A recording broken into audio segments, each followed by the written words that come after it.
Bledsoe was arrested. Patrick Montgomery was in court. Jonathan Manapa will stay in federal custody. No, I don't take responsibility at all.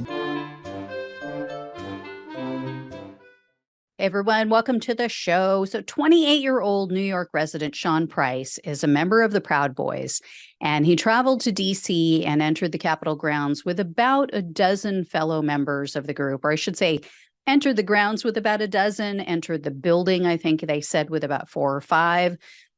Price was doused with tear gas. He was hit with rubber bullets in the chest. But instead of leaving the restricted grounds, he continued on. He pushed forward, went inside the building, as I said. He also had filmed police as they were being attacked. And while they're under attack, he was screaming at them. He was calling them traitors, cowards, scumbags. He repeatedly yelled, "Fuck you," at the police. He called them names. At one point, he screamed, quote, "Fucking shoot us." And Price continued to film as others were ascending a staircase, and he could be heard yelling, "Let's go, let's go." And then Price said, quote, "They thought we couldn't do it. They wanted to hold us back. Now look at this shit."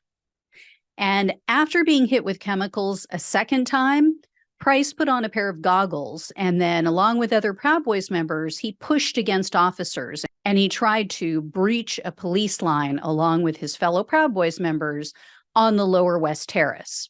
A short time later, as officers were attempting to arrest a man in the mob, Price and others in the Proud Bigots tried to interfere. They actually got in there, they tried to grab the guy, tried to pull him away from the police.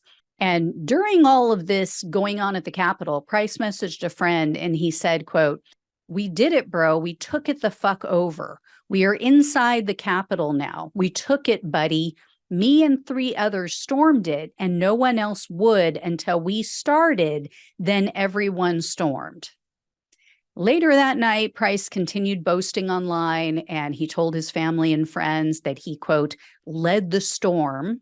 So on June 8th of 2021, Price was arrested and charged with civil disorder, entering a restricted building or grounds, and disorderly conduct in a restricted building or grounds.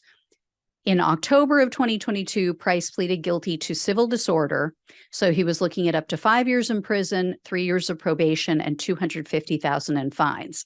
However, the government requested only 18 months in prison, 3 years of probation, and $2,000 in restitution. Price's attorney argued for probation only because he claimed that Price has learned his lesson, basically. And he says, now he's a productive member of society. Evidently, he now has a steady job. He has a fiance and a baby on the way. Like I've said before, it's almost like these people do this on purpose. Like, hey, let's go get pregnant so that maybe the judge will pity us and take mercy upon us and not put me in prison because now there's a baby involved. The most selfish thing that you could do. So U.S. District Judge Carl Nichols presided over Price's case. I couldn't locate any details about what may have been said at the sentencing hearing, but Judge Nichols sentenced Price to 1 year and 1 day in prison, 3 years of probation, and $2,000 in restitution. I mean, it's Judge Carl Nichols, so this was the best that we could have hoped for. At least they forced him to plead to the felony. That's one positive thing. So that will be on his record forever, and he's not going to be able to own a gun. He's not going to be able to vote for quite some time. So those are all good things. But again, why, when you know that you are facing a felony charge, you're facing up to 5 years in prison, why would you go out and get your fiance or girlfriend, I'm assuming at the time, pregnant?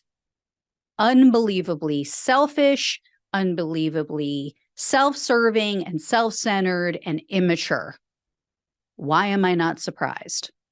Anyway, guys, if I hear any more, I'll let you know. Thank you so much for watching and listening. Please like this video, share it with everyone you know. Please become a subscriber if you are not already. If you can financially support the show, really, truly appreciate it. And it helps to keep the show going. Love you all. Take care, and I'll talk with you soon.